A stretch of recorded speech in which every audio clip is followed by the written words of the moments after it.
আপনাকে বোঝাতে চাচ্ছি না যে আপনি দুনিয়াতে আপনার বিবিকে দেখবেন না, আপনার বিবিকে তাড়িয়ে দেবেন, আমি এই কথা কিন্তু বোঝাতে চাচ্ছি না। আমার বলার উদ্দেশ্য একটাই,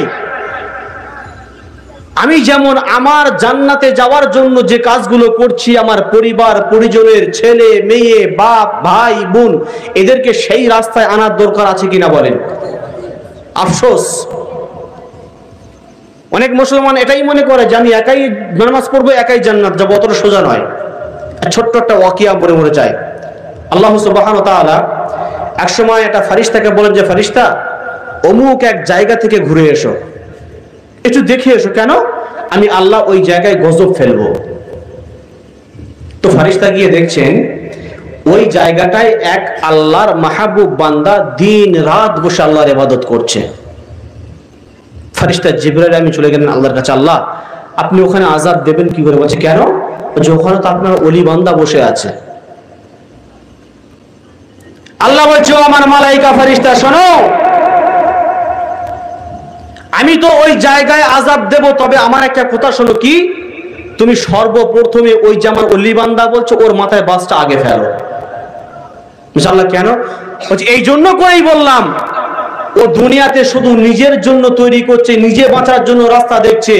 ওর আহলে পরিবার গ্রামবাসী আত্মীয় স্বজন কাউকে একদিনও আল্লাহর দিকে ডাকেনি, রসুলের দিকে ডাকেনি, নামাজ পড়ার কথা বলেনি। অতএব তুমি সর্বপ্রথমে ওর মাথায় বাসটা আগে ফেলো। আসসালামু আলাইকুম ওয়া রাহমাতুল্লাহি ওয়া বারাকাতুহু। أعوذ بالله من الشيطان الرجيم.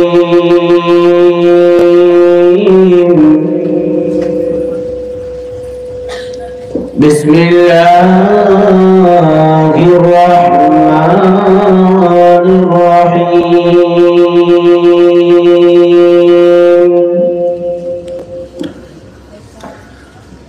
الحمد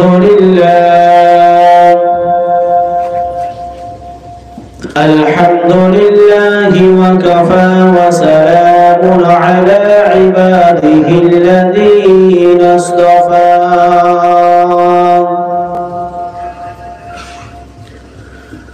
أما بعد فقد قال الله تعالى أيضا في كتابه المبين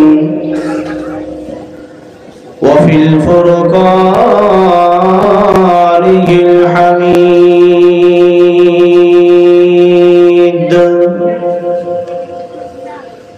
أعوذ بالله من الشيطان الرجيم.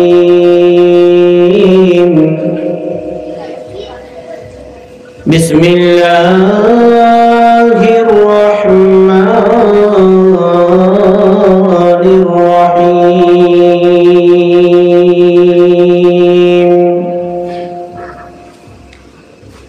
يا أيها الذين آمنوا قوا أنفسكم وأهلكم نارا.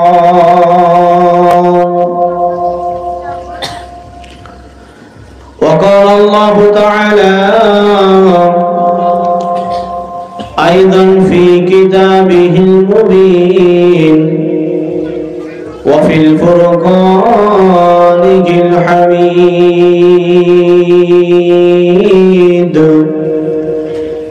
بسم الله الرحمن الرحيم.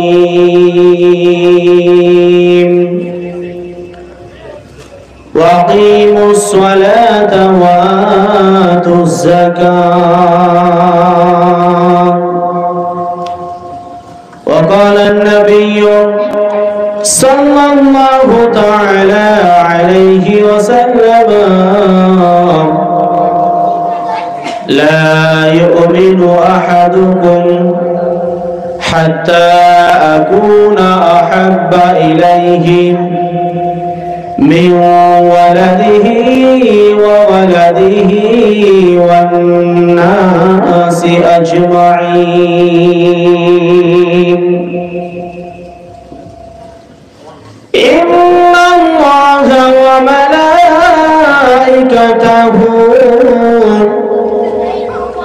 يصلون على النبي يا أيها الذين آمنوا صلوا عليهم وسلموا تسليما اللهم صل على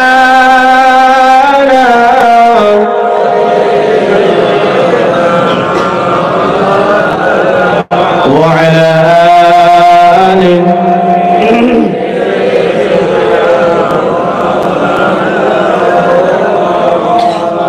এই দরুদে কিন্তু কাজ হবে না আমরা যেরকম আওয়াজে দরুদ পড়ছি এই দরুদে কাজ হবে না চিল্লে বলুন আল্লাহুম্মা সাল্লি আলা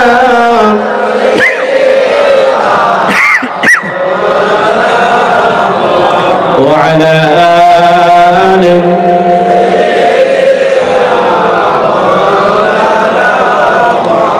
একদিন তোমারি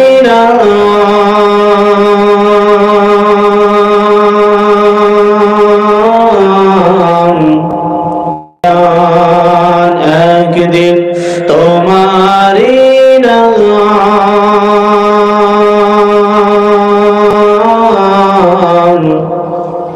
মসজিদে হবে এলান তৈরি থেকো তৈরি রেখো কবরের মাল সামান একদিন তোমারি নাম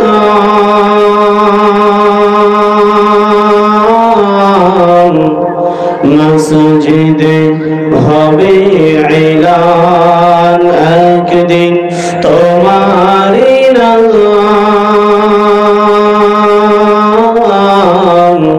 মসজিদে হবে এলান আত্রি স্বজন মাতৃ প্রজন পরিয়ে তোমায় নতুন কাফন নিয়ে যাবে ওই কবরেতে থাকবে না কেউ আপন একদিন তোমারি নাম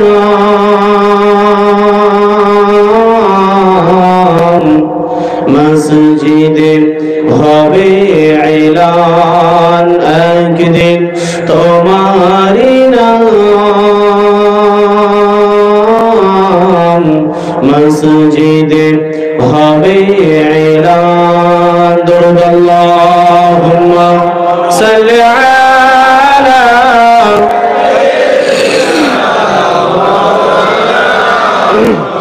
ওয়া আলা আলি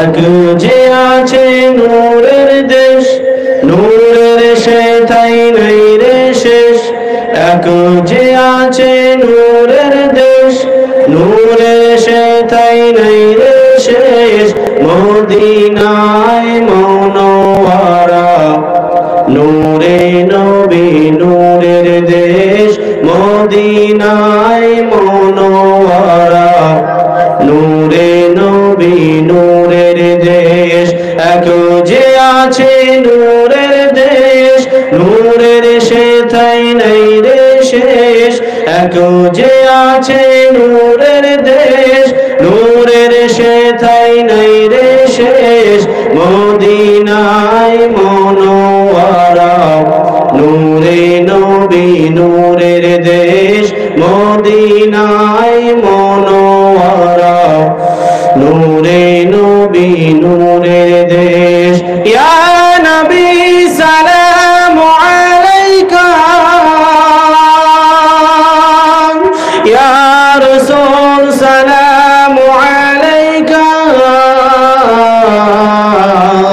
মদিনায় মনোয়ারা নূরে নবী নূরের দেশ মদিনায় মনোয়ারা নূরে নবী নূরের দেশ নূর নবীজির নূরের চরণ লাগলো যেদিন মদিনায় লাগলো যেদিন মদিনায় নূর নবীজির নূরের চরণ লাগলো যেদিন মদিনায় লাগলো যেদিন মদিনায় মদিনার লকাব সেদিন লেগেছে মদিনার গায় কল্যাণ করো ইসলামী দেশ নূরানি তার পরিবেশ কল্যাণ করো ইসলামী দেশ নূরানি তার পরিবেশ মদিনায় মনোয়ারা নূরে নবী নূরের দেশ মদিনায় মনোয়ারা নূরে নবী নূরের দেশ নূর নবীজির দুই কন্যা সাদেকান আর হযরত উসমান নূর নবীজির দুই কন্যা সাদেকান আর হযরত উসমান দুই নূরেরই মালিক হয়ে লকাব পেল জুন্নুরাইন দুই নূরেরই মালিক হয়ে লকাব পেল জুন্নুরাইন সেই নবীকে নূর মানিলে সেই নবীকে নূর মানিলে কিসের ঝগড়া কিসের লেশ মদিনায় মনোয়ারা নূরে নবী নূরের দেশ মদিনায় মনোয়ারা নূরে নবী নূরের দেশ আল কোরআনের প্রেরক নূর আল কোরআনের বাহক নূর আল কোরআনের প্রেরক নূর আল কোরআনের বাহক নূর যে পাহাড়ে নাজিল হলো সে পাহাড় জবলে নূর জোরে বলুন আর তো জোরে হবে না কোরআন যখন নাজিল হয়েছিল কোথায় কথা বলুন যে পাহাড়টায় নাজিল হয়েছিল সেটা কোথায় কোরআন কি পাহাড়ে নাজিল হয়েছিল কবি কি বলে শোনেন আল কোরআনের প্রেরক নূর আল কোরআনের বাহক নূর যে পাহাড়ে নাজিল হলো সে পাহাড়ে জবলে নূর জোরে বলুন সুবহানাল্লাহ নূরে কোরআন নূর নবী মেনে নিলে মানাই বেশ মদিনায় মনোয়ারা নূরে নবী নূরের দেশ মদিনায় মনোয়ারা নূরে নবী নূরের দেশ দুরূদ শরীফ আল্লাহুম্মা সাল্লি ওয়া সাল্লিম বারিক আলা আবদিকা রাসূলিল কারীম سيدنا مولانا نبينا محمد وآل البيت وأولاده وذريته وأزواجه وأصحابه وأولي الأئمة أجمعين كما صليت وسلمت وباركت ورحمت على سيدنا إبراهيم وعلى آل سيدنا إبراهيم إنك حميد مجيد الحمد لله যাবতীয় প্রশংসা সেই মহান আল্লাহ সুবহানাহু ওয়া তাআলার দরবারে জানাই যে মহান আল্লাহ পাক আমাদেরকে ভালোবেসে মহব্বত করে দুনিয়ার সমস্ত কাজ থেকে ফারেক করে এমনই একটা নুরানি কোরআনি মজলিসে আসার ও বসার মতো তৌফিক দান করেছেন সেই জন্য করে আমরা আল্লাহকে খুশি করার জন্য সকলে বলি আলহামদুলিল্লাহ আর একটু জোরে বলি আলহামদুলিল্লাহ তার পরে পরে জানাই অগণিত দরুদ ও সালাম সেই বিশ্ব রাসূলের প্রতি, সেই বিশ্ব নেতার প্রতি আমরা সকলে বলি সাল্লাল্লাহু আলাইহি ওয়াসাল্লাম। ভাই, আমি তেমন কোনো আলেম নই যে আপনাদের সম্মুখে কোরআন ও হাদিসের ব্যাখ্যা করে শোনাবো। শুধুমাত্র আল্লাহ রসুলের হুকুম হয়েছেন, আল্লাহ যদি কিছু তৌফিক দেন, ওমা তৌফিক ইল্লা বিল্লাহ, তাহলে আপনাদের সম্মুখে দু একটা কথা বলবো। আর আমার 5 কামেল মুর্শিদের নেক দোয়ার বাবার কোতে আপনাদের সম্মুখে দণ্ডায়মান হয়েছি, দু একটা কথা বলবো ইনশাআল্লাহ। আমি আপনাদের সম্মুখে আয়াতে কারিমা থেকে কয়েকটা আয়াত তেলাওয়াত করেছি। আল্লাহ সুবহানাহু ওয়া তাআলা পবিত্র কোরআনে বলেন, ওয়াকিমুস সালাত ওয়া আতুজ যাকাত, তোমরা নামাজ কায়েম করো, যাকাত প্রদান করো। আচ্ছা, এই কথাটা আল্লাহ ক জায়গায় বলেছে একটু বলবেন? এই নামাজের কথা আল্লাহ ক জায়গায় বলেছে? সকলে মিলে বলুন, সকলে চিল্লে বলুন। আচ্ছা, এই যে ওয়াকিমুস সালাত, তোমরা নামাজ কায়েম করো, হুকুমটা কার? আল্লাহ। কোনো বান্দার নাই তো? আল্লাহ। আল্লাহ সুবহানাহু ওয়া তাআলা আমাদেরকে অতি ভালোবেসে মহাব্বত করে শেষ জামানার নবীর উম্মত করে পাঠিয়েছেন। আল্লাহ পাকের একটা উদ্দেশ্য আছে, ঠিক কিনা? আল্লাহ সুবহানাহু ওয়া তাআলা কোরআনে বলেন, ওমা খালাকতুল জিন্না ওয়াল ইনসা ইল্লা লিয়াবুদুন, আমি ইনসান এবং জিন জাতিকে সৃষ্টি করেছি ইল্লা লিয়াবুদুন, শুধুমাত্র আমার ইবাদত করার জন্য। বলি সুবহানাল্লাহ। এবারে আমাদের মনে একটা প্রশ্ন জাগবে, কি জানেন? যে আপনি তো বললেন যে আল্লাহ পাক শুধু ইবাদত করার জন্য আমাদের সৃষ্টি করেছেন, ঠিক কিনা? আমি বললাম তো কোনি, তাহলে আমরা কি দুনিয়াদারি, সংসার, খেতিবাড়ি সব ত্যাগ করব? আল্লাহ কিন্তু আমাদের এটা বোঝাতে চাইনি। আল্লাহ আমাদেরকে একথা বলেনি যে বান্দা তুমি মা ছাড়ো, বাপ ছাড়ো, ঘর ছাড়ো, সংসার ছাড়ো, সব ছাড়ো, আমার ইবাদত করো। আমার আল্লাহ কিন্তু এটা আমাদেরকে বোঝাতে চাইনি। চেয়েছে কি? আল্লাহ পাক বলেছেন, বান্দা তুমি দুনিয়ায় আমার নবীর তরিকা অনুযায়ী দুনিয়াদারি করো, সংসার করো, তার সাথে সাথে আমি আল্লাহ আমার ইবাদতটা করতে ভুলো না। যদি যথাযথভাবে আমার ইবাদত করো, আমার রাসূলের সুন্নাত মেনে চলো, আমি আল্লাহ তোমার জন্য স্পেশাল ঘর তৈরি করে রেখেছি। জোরে বলুন, আর একটু জোরে বলুন সুবহানাল্লাহ। সেই নামাজ কিন্তু আমরা অনেকেই পড়তে চাই না, অনেকেই পড়ি না। আচ্ছা বলেন তো, কত ওয়াজ মাহফিল, কত উরসিকুল, কত জলসা শুনে শুনে কান দুটো আমাদের ভোঁতা হয়ে গেছে, ঠিক না বেঠিক? আচ্ছা বলেন তো, আমরা আমলে কতটা নিয়ে আসতে পেরেছি? এটাই হচ্ছে আমাদের মেন রোগ।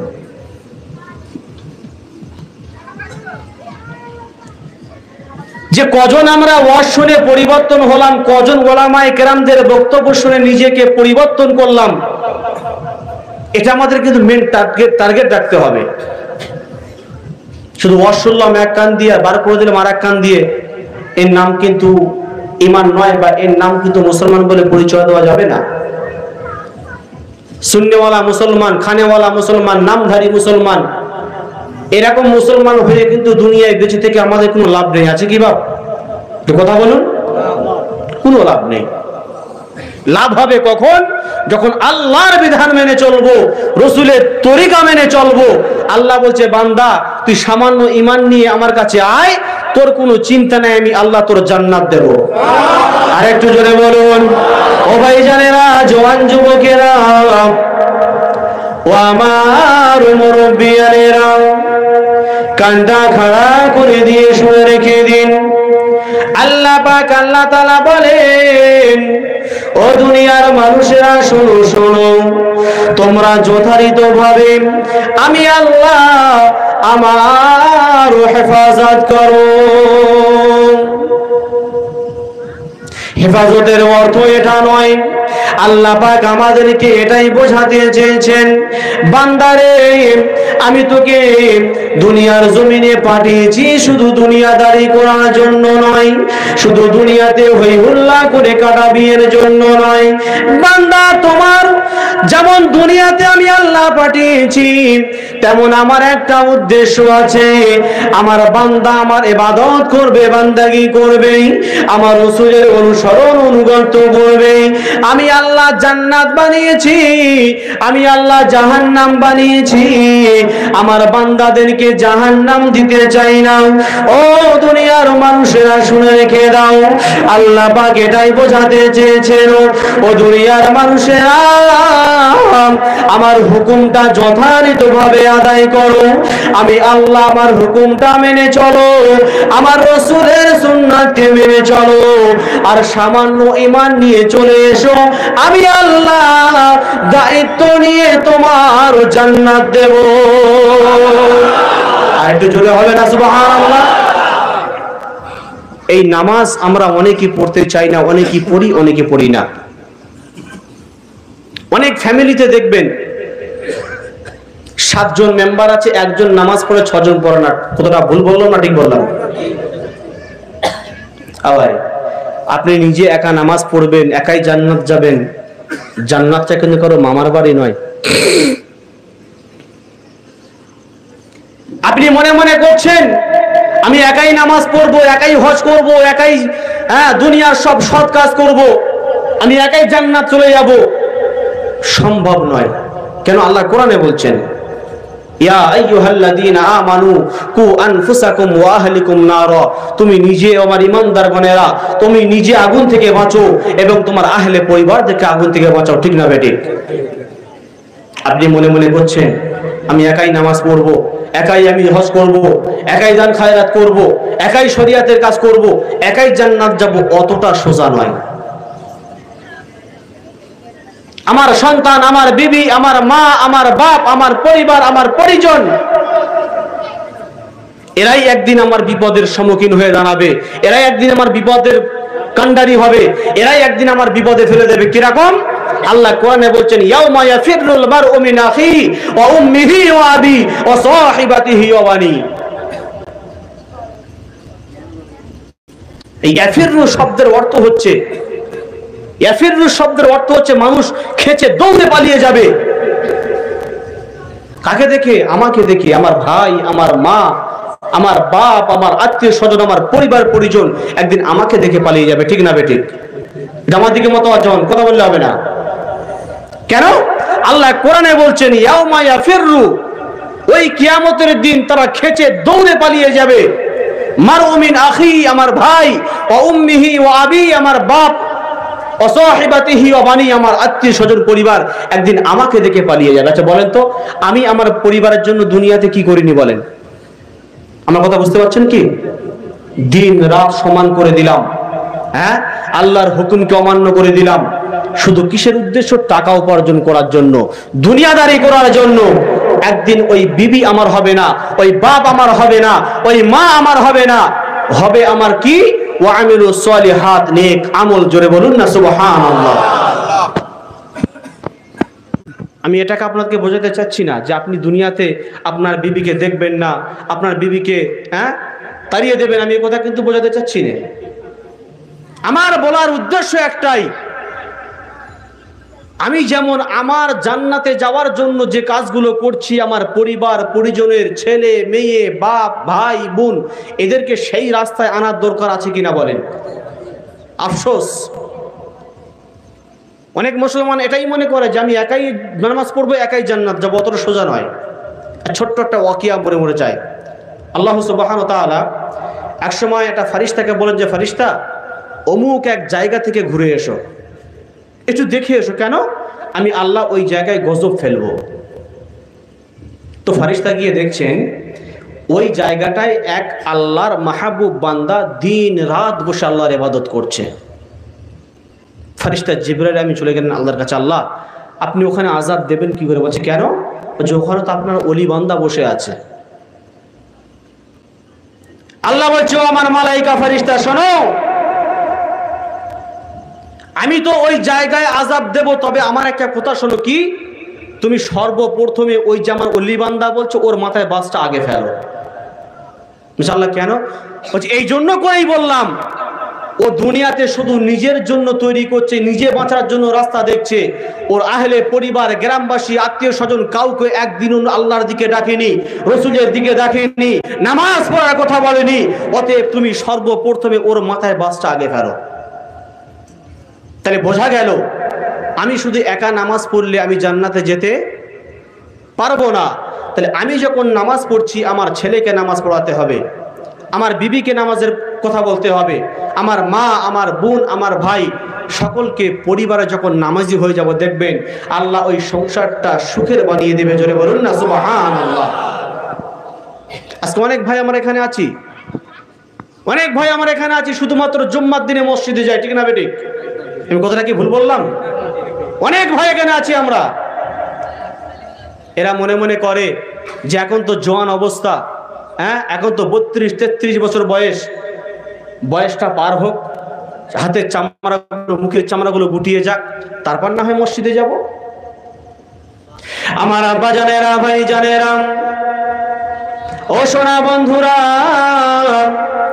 কানটা খাড়া করে দিয়ে শুনে রেখে দিন বাবা।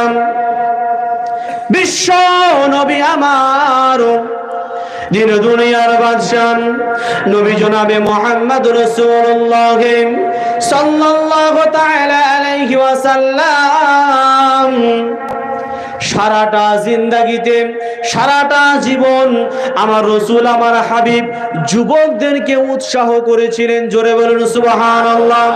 আর একটু জোরে বলুন সুবহানাল্লাহ।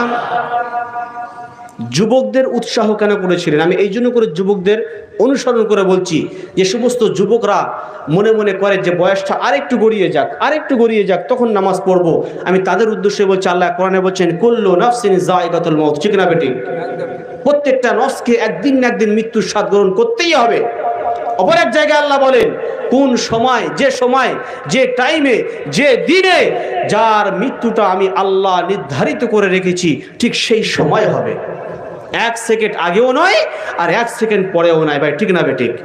তাহলে আমরা যারা বলি যে বয়সটা আরেকটু গড়িয়ে যাক, নামাজ পড়বো, আচ্ছা, এই সুযোগটা কি আমাদের আসবে? আসবে বলে মনে হয় না। কেন? মায়ের পেট থেকে আমরা যখন এসেছিলাম, একের পর এক একটা সিরিয়াল ছিল, ঠিক না বেঠিক বাপ? যে কথা বলুন। কিন্তু দুনিয়া থেকে যখন যাব, তার কোনো সিরিয়াল আর নেই। দেখা যাচ্ছে বাপ বেঁচে আছে, ছেলে বিদায় নিয়ে চলে গেছে। হ্যাঁ, দেখা যাচ্ছে 7 বছরের বাচ্চা চলে গেছে, 80 বছরের বাপ বেঁচে আছে। এমন করে দুনিয়াতে যখন যাব, এই দুনিয়ার কিন্তু সিরিয়াল আমার থাকবে না। আর দুনিয়া ছেড়ে যখন চলে যাব, কাল কিয়ামতের ময়দানে আল্লাহ পাক, আল্লাহ সুবহানাহু ওয়া তাআলা সর্বপ্রথমে আমার ও আপনার এই নামাজের হিসাবটা আগে নেবে। কথা ঠিক না বেটি? কথা বলুন। এই নামাজ যদি আমার আপনার ঠিক থাকে, আমার সমস্ত আমলগুলো সহিহ বলে গণনা হবে। জোরে বলুন না সুবহানাল্লাহ। নামাজ যদি বেকার হয়ে যায়, নামাজ যদি ঘাটতি থাকে, তাহলে সমস্ত আমলগুলো আমাদের কিন্তু অসম্পূর্ণ রয়ে গেল। আমার দিনদার মুত্তাকি আল্লাহ ওয়ালা মুমিন মুসলমান বাবা জোবাইরা, একটু করে কানটা খেয়াল করে শুনে রেখে দিন। আজকে দুনিয়ার জমিনে আমরা নামাজ পড়বো কেন? আল্লাহ নামাজ কেন ফরজ করেছেন?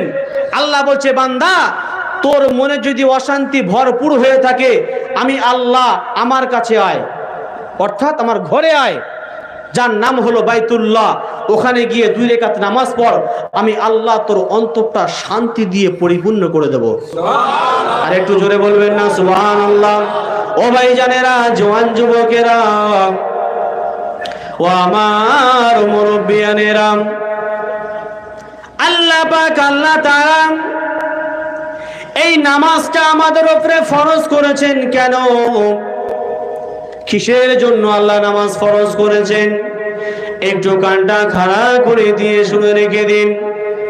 আমি যে কথাটা আপনাদের বোঝাতে চাইছিলাম, আল্লাহ বলে, বান্দারে, তুই যদি আমার হুকুম যথাযথভাবে আদায় করিস, অর্থাৎ আমার নামাজ 5 ওয়াক্ত নামাজ যদি আদায় করিস, বান্দা তুমি যদি দুনিয়াতে খেতে না পাও, আমি আল্লাহ তোমাকে দুনিয়াতে খেতে দেব। জোরে বলুন। দুনিয়াতে যদি তোমার কেউ চক্রান্ত করে মারার জন্য, আমি আল্লাহ ওই শত্রুর হাত থেকে, ওই মহাবিপদ থেকে আমি আল্লাহ তোমাকে উদ্ধার করে নেব।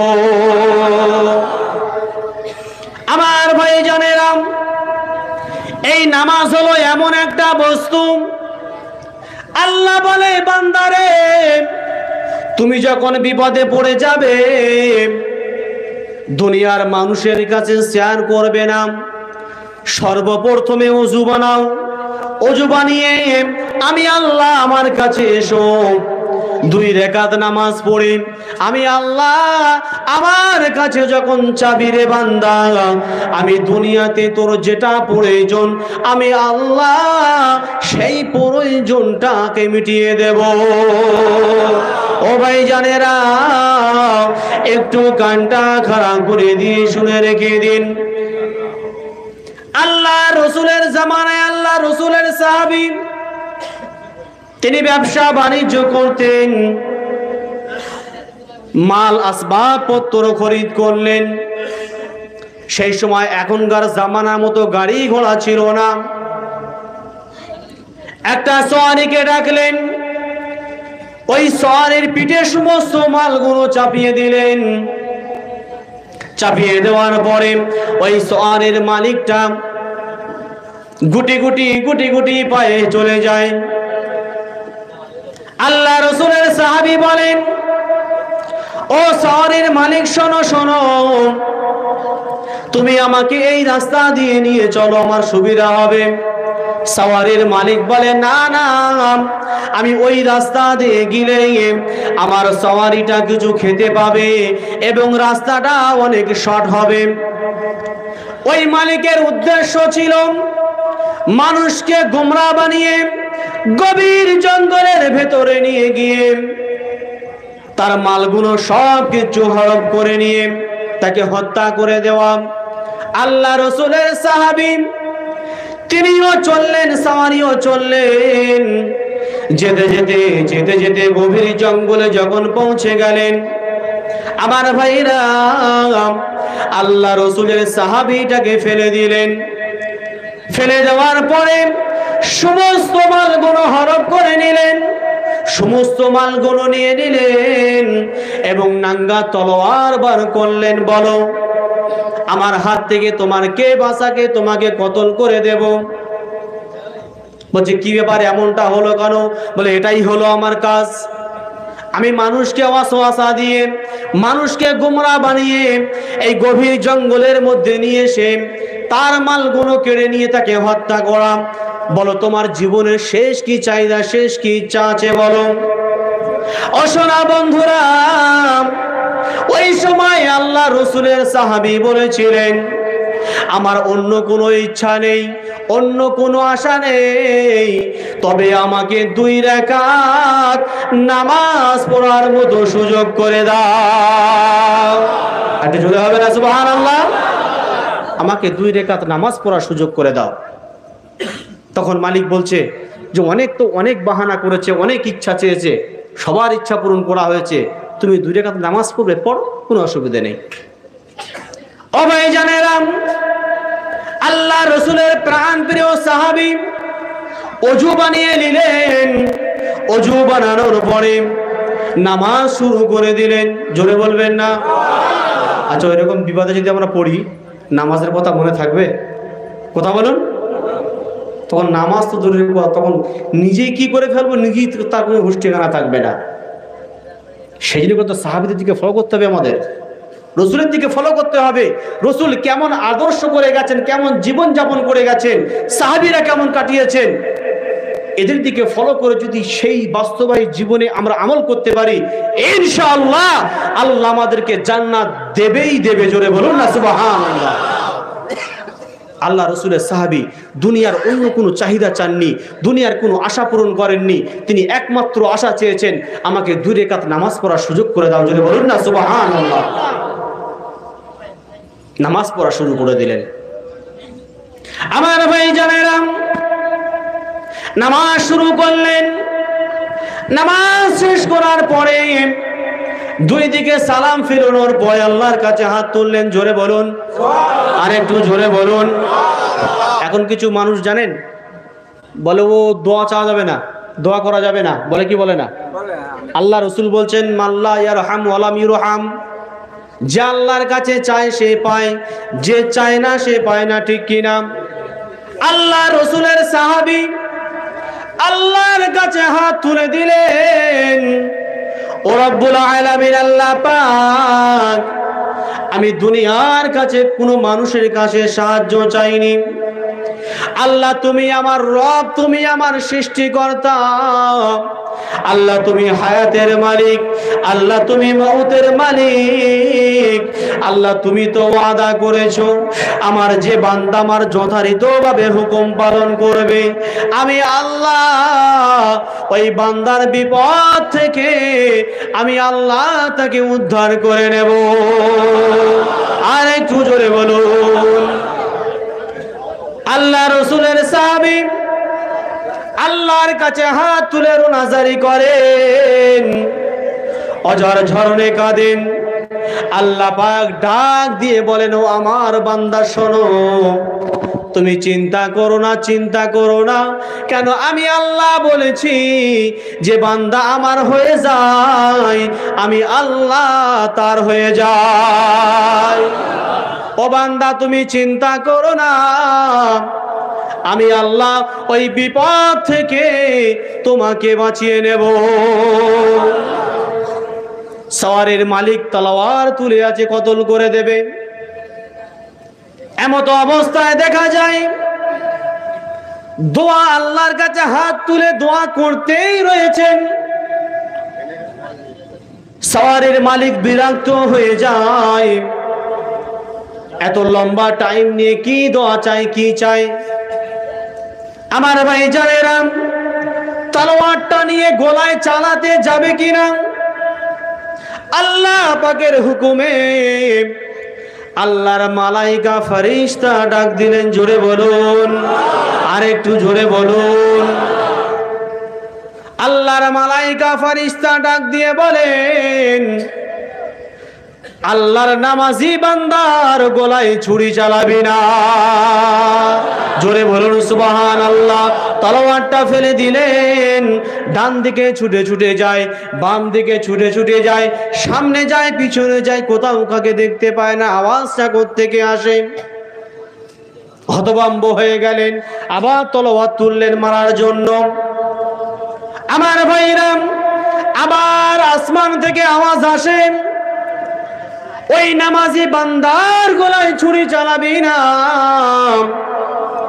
আবার তলোয়ারটা ফেলে দিলেন, আবার চারিদিকে দৌড়াদৌড়ি করতে লাগলেন, কোথাও পাওয়া যায় না। আমার ভাইরা, শেষমেশ তলোয়ারটা হাতে তুললেন। এবার মনে মনে নিয়ত করে নিলেন, না মারা পর্যন্ত শান্ত হব না। তলোয়ার চালাতে যাবে কিনা, তৃতীয়বারের মাথায় এসে আল্লাহর বান্দাকে বাঁচিয়ে নিয়েছে। আর একটু জোরে বলতে পারলেন না সুবহানাল্লাহ?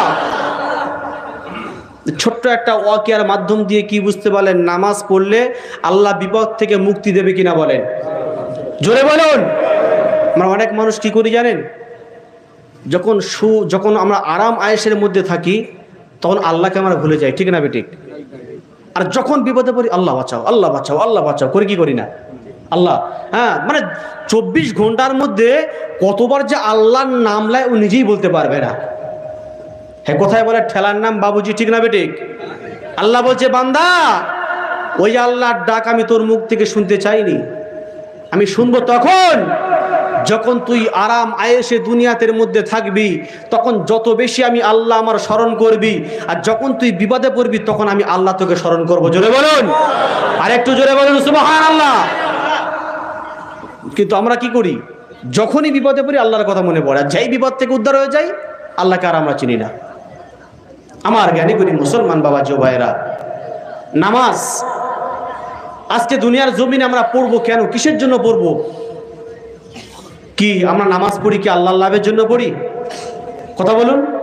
আমরা যে নামাজ আদায় করি তা থেকে আল্লাহর লাভ হয় না আমার লাভ হয়? আমাদের লাভ হয়। কেন? আমরা যদি সঠিকভাবে 5 ওয়াক্ত নামাজ পড়ি, আল্লাহর হুকুম মানি, রসুলের তরিকা মানি, তাহলে আমাদের ইহকালও শান্তি, পরকালও শান্তি। জোরে বলুন আর একটু জোরে বলুন। ভাই এই নামাজ কিন্তু আমাদের পড়তে হবে। সেই জন্য করে জামানার মুজাদ্দেদ সুফি মুফতি আজান গায়সী রহমাতুল্লাহ আলাই তিনি সর্বপ্রথমে আমাদের 4টে প্রেসক্রিপশন দিয়েছেন। সর্বপ্রথম নাম্বার 1 হলো, একবার দর্শনে পড়েন তিনি, দর্শনে সরাসরি আসুন, একটু ফাঁকা জায়গাগুলো সরাসরি আসুন, ভাইগুলো বসতে যায়।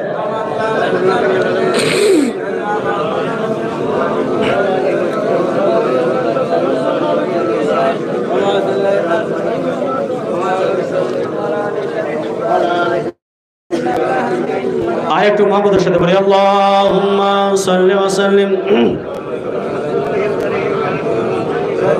سيدنا مولانا نبينا محمد وآل البيت أولاد ذريته وأزواجه وصحبه أجمعين كما صليت وسلمت وباركت وباركت على سيدنا إبراهيم وعلى آل إبراهيم إنك حميد مجيد ওই মদিনার বাদশা তুমি নবী সারো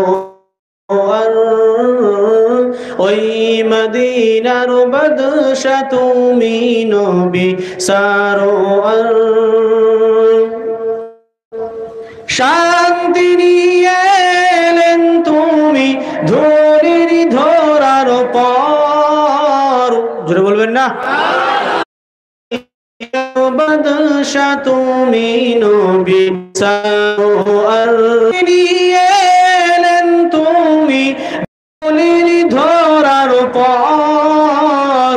ওই মদিনার বাদশা তুমি নবী সারো ওই মদিনার বাদশা তুমি নবী সারো জগত ছিল ডুবন্ত ঘোর ধারে আচ্ছন্ন মানব ছিল অশান্ত একেবারে তলগণ্য তোমার আগমনে গেল ঘুচল অন্ধকার। ওই মদিনার বাদশা তুমি নবী সারো ওই মদিনার বাদশা তুমি নবী সারো তোমার হাতে অশান্তি দূর হলো সব ভুল ভ্রান্তি তোমার সাথে সাহাবা বিজয় করলো পাক্কাবা শত্রু সানে লড়াই করতেন ধরলেন তলোয়ার। ওই মদিনার বাদশা তুমি নবী সারো ওই মদিনার বাদশা তুমি নবী সারো দরুদ আল্লাহুম্মা জোরে জোরে সাল্লি ওয়া সাল্লিম বারিক আলা রাহমাতাল লিল আলামিন শাফিউন মিন সাইয়্যিদিনা মাওলানা নবিয়িনা মুহাম্মদ ওয়া আলিল বাইত أولادي ذريتي وزواجي وأصحابي أجمعين كما صليت وسلمت وباركت ورحمت على سيدنا إبراهيم وعلى آل إبراهيم إنك حميد مجيد। আমার ভাইরা, যে কথা আমি আপনাদেরকে বোঝাতে চাইছিলাম যে আল্লাহর সর্বপ্রথম হুকুম হলো 5 ওয়াক্ত নামাজ। এটা হুকুম হলো কার? আল্লাহর। আল্লাহ কোরআনে বলেছেন ওয়াকিমুস সালাত, তোমরা নামাজ কায়েম করো। সেই জন্য করে জামানার মুজাদ্দেদ তিনি চিন্তা করলেন। দেখুন একটা কথা মাথায় রাখবেন, দুনিয়ার কোন পীর, কোন মুজাদ্দেদ বলেন, কোন আল্লাহর বন্ধু বলেন, তানারা যেটা বলেন কোরআন সুন্নাহর আলোকেই বলেন। জোরে বলুন না সুবহানাল্লাহ। আচ্ছা বলবেন, একজন উঠে দাঁড়িয়ে বলেন তিনি যে আমার পীর এই কথা বলেছেন যে নামাজ পড়বে না, বলেছে কি? কোনোদিন বলবে না। আল্লাহর যারা আউলিয়া কেরামরা হয়, আল্লাহর বন্ধু হয়, তারা সম্পূর্ণ কোরআন এবং হাদিস মোতাবিক কথাগুলো বলেন। যেমন হযরত মাওলানা সুফি মুফতি আজান গায়সী রহমাতুল্লাহ আলাই, তিনি আমাদেরকে 4টে প্রেসক্রিপশন দিয়েছেন। তার মধ্যে সর্বপ্রথম বলেছেন, বাবা বিনা কাজায় 5 ওয়াক্ত নামাজ, সামান্যতম নুরানি কোরআনী ওজিফা, হালাল খাদ্য, সাধ্যমতো পরেজগার। এই 4টে বিষয় যদি কেউ দুনিয়াতে সঠিকভাবে আদায় করতে পেরেছে, ইনশাআল্লাহ সে জান্নাতি হবে। জোরে বলুন না সুবহানাল্লাহ। আচ্ছা বলুন, নামাজ কার হুকুম? আল্লাহর হুকুম। জামানার মুজাদ্দিদ এটাই বোঝাতে চেয়েছেন যে বাবা, আগে সর্বপ্রথমে তোমরা বিনা কাজায় 5 ওয়াক্ত নামাজ পড়ো। কেন বলেছেন? আল্লাহর কোরআন, আল্লাহ বলছেন আমি নির্দিষ্ট সময়ে, নির্দিষ্ট টাইমে মুসলমানদের উপরে আমি আল্লাহ নামাজকে ফরজ করেছি। জোরে বলবেন না? আর একটু জোরে হবে না সুবহানাল্লাহ? তাহলে জানারা যে কথাগুলো বলেন, তারা মন গড়া কিন্তু কিছু বলে না। তারা মুরিদদের উপরে জুলুম চাপায় না, এটা করতে হবে, ওটা করতে হবে, সেটা করো, এটা করো। কেন? আল্লাহর রসুল বলে গেছেন, আদ-দীনু ইসরুন, দিন হলো সহজ ও সরল। একবার জোরে বলি সুবহানাল্লাহ। আচ্ছা, সহজ কার জন্য হবে? দেখবেন এই শীত আসতেছে, হ্যাঁ, 70 বছর 80 বছরের মুরব্বী যখনই মসজিদে আজান হয়ে গেল, আসসালাতু খায়রুম মিনান নাওম, চাচার কানে আওয়াজটা চলে গেল, ঘুম থেকে নামাজ উত্তম। তিনি আরামের বিছানা ছেড়ে দিল, ওযু বানালেন, ওই শীতের দিনে কাঁপতে কাঁপতে কাঁপতে মসজিদে চলে গেলেন নামাজ পড়তে। ওর জন্য বলছে, আল্লাহ বলছে ওর জন্য হলো দিনটা খুবই সহজ ও সরল। জোরে বলুন না সুবহানাল্লাহ। আর কঠিন কার জন্য হবে? যখন আজান হচ্ছে, মুয়াজ্জিন সাহেব আজান দিচ্ছেন, আসসালাতু খায়রুম মিনান নাওম, ঘুম থেকে নামাজ উত্তম। আর ও যদি বলে নামাজ থেকে ঘুম উত্তম, ওর দ্বারাই কিন্তু ইসলাম মানা কঠিন হয়ে যাবে। কথা ঠিক না ঠিক বলুন? ওই শীতের দিনে বলবে এত কষ্টে উঠবো, থাক দরকার নেই, আরেকটু ঘুমিয়ে নিই, আরেকটু ঘুমিয়ে নিই, ওর দ্বারাই কিন্তু ইসলাম মানা খুব কঠিন হয়ে যাবে। যার কারণে অনেক মানুষ মনে মনে করে যে দিনটা খুবই কঠিন। না বন্ধু, আল্লাহ রসুল বলেছেন, আদ-দীনু ইসরুন, দিন খুবই সহজ ও সরল। আর একটু চিল্লে বলুন না সুবহানাল্লাহ। যে কথা বোঝাতে চাইছিলাম, জামানার মুজাদ্দিদ তিনি সর্বপ্রথমে 1 নম্বরে রেখেছেন, বিনা কাজায় 5 ওয়াক্ত নামাজ পড়ো। কেন বলেছেন? একটু ভালো করে কানটা খুলে শুনে রাখি।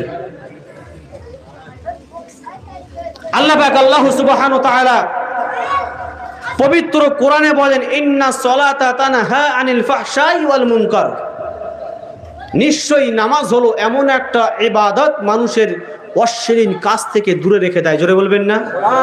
আর একটু জোরে হবে না সুবহানাল্লাহ? সেই জন্য করে জামানার মুজাদ্দিদ চিন্তা করলেন, মানুষকে খারাপ কাজ থেকে ভালো কাজে আনতে গেলে, মানুষকে অন্ধকার থেকে আলোর দিকে আনতে গেলে, মানুষকে অন্যায় কাজ ত্যাগ করতে গেলে আগে এই কোরআনের আয়াতের দিকে ফলো করে তিনি সর্বপ্রথমে টপিক দিয়েছেন বিনা কাজায় 5 ওয়াক্ত নামাজ। একবার চিল্লে বলি সুবহানাল্লাহ। দেখবেন যে 5 ওয়াক্ত নামাজ পড়বে, ইনশাআল্লাহ তার দ্বারাই কোনো অন্যায় কাজ হতেই পারে না। এবার অনেকেই মনে মনে আসবে, এটা এই চাচা তো ফজরের নামাজ পড়লো, ক্যাচা মেরে গিয়ে জমির আল ঠেললো, এরকম আছে কি না? তাহলে মনে করবেন ও পরিপূর্ণভাবে নামাজের মধ্যে আসতে পারি নাই, পরিপূর্ণভাবে মুসল্লি হতে পারি নাই, পরিপূর্ণভাবে আল্লাহর খৌফ, আল্লাহর ডর ভেতরে আনতে পারি নাই। কেন? যদি আল্লাহর খৌফ, আল্লাহর ভয় ভেতরে থাকতো, ওই ইন্নাস সালাতা তানহা আনিল ফাহশি ওয়াল মুনকার এই আয়াতটা ওর জন্য খেটে যেত। জোরে বলুন না সুবহানাল্লাহ। দ্বিতীয় নম্বরে আমার মুজাদ্দিদ কি বলেছেন? সামান্যতম নুরানি কোরআনে ওজিফা। এই কোরআন সূরাতুল ফাতিহা, যার নাম দেওয়া হয়েছে উম্মুল কুরআন, কোরআনের মা হলো সূরা ফাতিহা। একবার জোরে বলুন না সুবহানাল্লাহ। দেখবেন যারা হাক্কানি পীর ভাইরা আছে, নামাজের পরে সামান্যতম একটা ওজিফা আমল করে, একটা নুরানি কোরআনি ওজিফা আমল করে, যার সম্পর্কে আল্লাহ রসুল বলেছেন কেউ যদি একটা হরফ তেলাওয়াত করে আল্লাহ পাক তার আমল নামায় 10টা নেকি লিখে দেয়। জোরে বলুন, আর একটু জোরে হবে না? এটা আমি বানিয়ে বলছি না, আল্লাহ রসুল বলে গেছেন 1400 বছর আগে।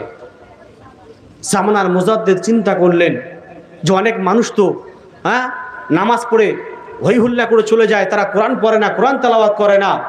তিনি কি করলেন, আমাদের সম্মুখে এমন একটা আমল লিখে গেছেন যে আমলটা করলে আমার আপনার আমল নামায়ে অগণিত সওয়াব লেখা হয়। জোরে বলুন সুবহানাল্লাহ। কিরাম লেখা হয়? আপনি বাড়িতে যাবেন, বাড়িতে গিয়ে হিসেব করবেন আলহামদুলিল্লাহি রাব্বিল আলামিন কটা অক্ষর আছে, এক একটা অক্ষরের বিনিময়ে আল্লাহ 10টা করে নেকি দেবেন। তাহলে সূরা ফাতিহা আলহামদুলিল্লাহি রাব্বিল আলামিন থেকে শুরু করে গায়রিল মাগদুবি আলাইহিম ওয়ালাদ-দাল্লিন পর্যন্ত কতটা অক্ষর আছে, আর এক একটা অক্ষরের বিনিময়ে 10টা, না জানি আল্লাহ আপনার আমল নামায় কোটি কোটি কোটি সওয়াব লিখে দেন। জোরে বলুন না সুবহানাল্লাহ। তৃতীয় নাম্বারে বলেছেন হালাল খাদ্য খেতে। এবার যত গন্ডগোল কিন্তু আমাদের এর মধ্যে পড়ে যাবে এবার। আচ্ছা বলেন তো, শবে বারাতের রাত্রে, শবে কদরের রাত্রে তাহাজ্জুদের নামাজ পড়ে আল্লাহর কাছে আমরা কত কিনা চেয়েছি বলেন, আল্লাহ এটা দাও, সেটা দাও, ওটা দাও, হ্যাঁ, কেঁদে কেঁদে চোখের পানি শেষ করে ফেলেছি, তারপরও আল্লাহ আমাদের দিচ্ছে না কেন? কারণ হচ্ছে একটাই, এই পেটের মধ্যে হালাল খাদ্য ঢোকাতে পারিনি বলে। আল্লাহ বলছে বান্দারে, তুই যেদিন হালাল খাদ্য খাবি, হালাল খাদ্য খাওয়ার পরে আমি আল্লাহ আমার কাছে চাইবি, আমি আল্লাহ তোর ইচ্ছা পূরণ করব। জোরে বলুন না সুবহানাল্লাহ। আজকে আল্লাহর কাছে কত কিনা আমরা চাই, আল্লাহ আমার এটা করে দাও, ওটা করে দাও, তারপরে আমাদের পূরণ হয় না। কারণ হলো একটাই, এই হালাল খাদ্য পেটে আমরা ঢোকাতে পারিনি। যতদিন হালাল খাদ্য না খেতে পারবো ততদিন আল্লাহ আমার দোয়া কখনো কবুল করবে না। 4 নম্বরে টপিক দিয়েছেন সাধ্যমতো পরেশগারি করার জন্য। এই 4টে বিষয় যদি কোনো ভাই, কোনো মুসলমান মেনটেন করে চলে, মেনে চলে, ইনশাআল্লাহ আল্লাহ তার জন্য জান্নাত কমপ্লিট করে রেখেছেন। জোরে বলুন না সুবহানাল্লাহ। আমরা সকলে 5 ওয়াক্ত নামাজ পড়ব ইনশাআল্লাহ। ইনশাআল্লাহ ছোট্ট একটা ওয়াকিয়া বলে ছেড়ে দেবো। এক সময় এক সাহাবী আল্লাহ রাসূল সাল্লাল্লাহু আলাইহি ওয়াসাল্লামের কাছে এসেছেন, ইয়া রাসূলুল্লাহ, ইয়া হাবিবাল্লাহ, আমার ঘরের বরকত, আরাম, আয়েশ আল্লাহ সব তুলে নিয়েছে, হুজুর একটু দোয়া করে দিন। আল্লাহ রসুল বললেন, ও আমার সাহাবী শোনো, তুমি বাড়িতে চলে যাও, বাড়িতে গিয়ে তুমি ঘরের জানলা এবং দরজায় পর্দা দিয়ে দাও। আচ্ছা বলেন, আপনি যদি আমাকে দোয়া করতে বলি, আপনাকে আমি যদি বলি আপনি মুখ ঢাকা দেন, আপনার হাসি লাগবে না? কেমন কষ্ট হচ্ছে? কি কথা বলুন, কষ্ট হচ্ছে? আমি শেষ করে দেবো, এখনই শেষ করবো ইনশাআল্লাহ। তা আপনি যদি আমাকে বলেন মাওলানা সাহেব আমার জন্য একটু দোয়া করেন, আর আমি যদি বলি আপনার মুখটা চাপা দেন, তাহলে আপনার হাসি লাগবে কিনা? তো সাহাবীরা চিন্তা করছেন যে আমি আল্লাহ রসুলের কাছে দোয়া চাইলাম, দোয়া করতে বললাম, উনি ঘরের জানলা ও দরজা বন্ধ করার কথা কেন বললেন? চিন্তা করছে। কিন্তু সাহাবীদের ঈমান ছিল খাঁটি, সাহাবীদের ঈমান ছিল পাকা, তাদের বিশ্বাস ছিল আল্লাহ রসুল যে কথাটাই বলে সেই কথায় আমল করলে সেটা বাস্তবায়ন হয়। জোরে বলুন, আরেকটু জোরে বলুন। উনি ভাবলেন যে নিশ্চয়ই আল্লাহ রসুল বলেছেন, কোনো না কোনো একটা কারণ আছে। বাড়ি চলে গেলেন, চলে গিয়ে বিবিকে বলছে, বিবি তুমি ঘরের জানলা এবং দরজায় পর্দা দিয়ে দাও। স্বামীর আদেশ, স্বামীর হুকুম মেনে বিবি ঘরের জানলা এবং দরজা সব পর্দা দিয়ে দেন। কিছুদিন অতিবাহিত হওয়ার পরে আল্লাহ রসুলের কাছে গিয়ে বলছেন, ইয়া রাসূলুল্লাহ, ইয়া হাবিবাল্লাহ, আপনি যে কথা বলেছেন সেই কথা মোতাবেক কাজ করার পরে আল্লাহ আমার ঘরের বরকত আবার ফিরিয়ে দিয়েছে।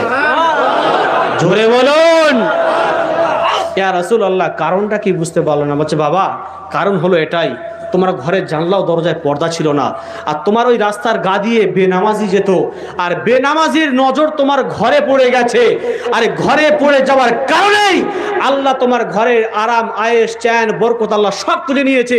যখন তুমি ঘরের পর্দা লাগিয়ে দিয়েছো, ওই বেনামাজির নজর যখন তোমার ঘরে পড়া বন্ধ হয়েছে, আল্লাহ আবার তোমার ঘরের রহমত, তোমার সুখ ফিরিয়ে দিয়েছে। জোরে বলুন না সুবহানাল্লাহ। তাহলে বুঝুন, যদি বেনামাজির নজর যদি এতটা বিষাক্ত হয়, তাহলে যে নামাজ পড়ে না, যে বেনামাজি, সে কতটা বিষাক্ত। আমার জ্ঞানী গুণী মুসলমান বাবা জোবাইরা, দেখুন, সেজন্য করে আপনাদের হাতে না ধরে পা দুটো আগিয়ে দেন, পায়ে ধরে বলে যাব, আল্লাহর সর্বপ্রথম হুকুম নামাজ। এই নামাজ কিন্তু ছাড়লে আমার আপনার কোনো রেহাই নেই।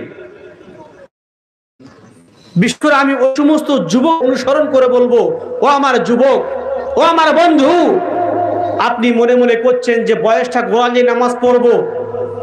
বন্ধু, এটা মনে করো না। আল্লাহ বলছে, বান্দা, আমি ওই বান্দার ইবাদতটা আমার কাছে সব থেকে পছন্দ যে কিনা জওয়ান হালাতে আমি আল্লাহ আমার ইবাদত করে। জোরে বলবেন না? আর ওই জওয়ান অবস্থায় ইবাদত করতে করতে যখন বৃদ্ধাকালে পৌঁছে যায়, বয়স হয়ে যায়, হাঁটতে পারে না, চলতে পারে না, বাড়িতে বসে বসে নামাজ আদায় করে, আল্লাহ বলে, বান্দা, তুই চিন্তা করিস না। কেন? তুই ওই যে জওয়ান অবস্থায় ইবাদত করতে করতে পৌঁছেছিস, আজকে তোর মসজিদে যাওয়ার মতো ক্ষমতা নেই, তোর মসজিদে যাওয়ার ইচ্ছা হয় কিন্তু তুই মসজিদে যেতে পারিস না। বান্দা, তুই চিন্তা করিস না, তুই বাড়িতে যদি নামাজ আদায় করিস, ওই জামাতের সাথে নামাজ আদায় করলে যে সওয়াব পাওয়া যায়, আমি আল্লাহ মেনশন হিসাবে তোমার আমল নামা লিখে দেবো। আর একটু জোরে হবে না? দেখবেন যারা সরকারি চাকরি করে, এরা রিটার্ন হয়ে যাওয়ার পরে পেনশন পায় কিনা বলেন? পায় না? আল্লাহ ঠিক ওই রকমই বলছেন, বান্দারে, তুমি যখন জওয়ান অবস্থায় ইবাদত করবে, ইবাদত করতে করতে যখন তুমি বয়সকালে পৌঁছে যাবে, মসজিদে আর যেতে পারবে না, বাড়ি বসে বসে নামাজ আদায় করলে, মসজিদে যেমন জামাতের সাথে নামাজ আদায় করলে যে সওয়াব, আমি আল্লাহ পেনশন তোমার নামা আমলে দেবো। জোরে বলুন না সুবহানাল্লাহ। আজকে আমার অনেক যুবক ভাই আছে, আমার অনেক বন্ধু আছে, এরা নামাজ পড়া তো দূরের কথা, দিয়ে শরীরটাকে পবিত্র রাখতে পারে না। রাস্তাঘাটে এখানে ওখানে যেখানে পায় দাঁড়িয়ে ঝেড়ে ফেলে। আচ্ছা বলেন তো, ওই অবস্থায় যদি ওর মৃত্যুটা হয়, ওর অবস্থাটা কি হতে পারে? হ্যাঁ, যদি ওই অবস্থায় ওর মৃত্যু হয়ে যায়, তাহলে আপনি মরলেন নাপাকি অবস্থায়, ঠিক না বেঠিক? সেই জন্য করে আল্লাহ রসুল বলেছেন, তোমরা সব সময় পাক ও পবিত্র অবস্থায় থাকো। একবার জোরে বলি সুবহানাল্লাহ। আমার অনেক যুবক ভাই এমন আছে যে নিজের শরীরটাকে পবিত্র রাখে না, নামাজ পড়া তো দূরের কথা। ভাই, হাতে না ধরে পায়ে ধরে বলে যাব, দেখুন, এরকম ইহুদি নাসারাদের অনুসরণ করবেন না। আপনি যদি আল্লাহর হুকুম মানেন, রাসূলের বিধিবিধান মানেন, তাহলে আল্লাহ আপনার সাহায্য করবে। আর আপনি যদি আল্লাহর বিধিবিধান না মানেন, আল্লাহ আপনাকে কোশ্চিনকালে সাহায্য করবে না। কেন? আল্লাহ বলছেন যে ইচ্ছাকৃত করে একক তো নামাজ ছেড়ে দেবে। কি বললাম? 5 ওয়াক্ত বলিনি কিন্তু আমি। মান তারাকা সালাত, কেউ যদি ইচ্ছাকৃত করে একক তো নামাজ ছেড়ে দেবে, আল্লাহ বলছে ওই বান্দার প্রতি আমার জিম্মাদারিটা আল্লাহ আমি তুলে নিই। বুঝতে পারছেন কথা আমার? আল্লাহ বলছে কেউ যদি ইচ্ছা করে মান তারাকা সালাত, নামাজ একক তো ছেড়ে দেয়, ওই বান্দার প্রতি আমার যে একটা জিম্মা আছে, ওই জিম্মাদারিটা আল্লাহ আমি তুলে নিই। আর বান্দা যদি আমার হুকুম পালন করে, ওই বান্দার একটা জিম্মাদারি আমার কাছে রয়ে যায়। তাহলে আপনি এবার চিন্তা করুন, আল্লাহর জিম্মাদারির মধ্যে থাকবেন না আল্লাহর জিম্মাদারির বাইরে যাবেন? কোনটা চান? আল্লাহর জিম্মাদারির মধ্যে থাকবেন ইনশাআল্লাহ। আল্লাহ সুবহানাহু ওয়া তাআলা আমাদের সকলকেই 5 ওয়াক্ত নামাজ এবং বিশ্ব নবীর তরিকা অনুযায়ী মেনে আমরা সকলে যেন চলতে পারি। আল্লাহ পাক আল্লাহ সুবহানাহু ওয়া তাআলা আমাদের সকলকেই শোনার চাইতে বেশি বেশি করে আমল করার তৌফিক দান করেন। সকলে বলি আল্লাহুম্মা আমিন। ওয়া আখিরু দাওয়ানা আনিল হামদুলিল্লাহি রাব্বিল আলামিন। একবার উচ্চ স্বরে দরুদ শরীফ পড়ি, আল্লাহুম্মা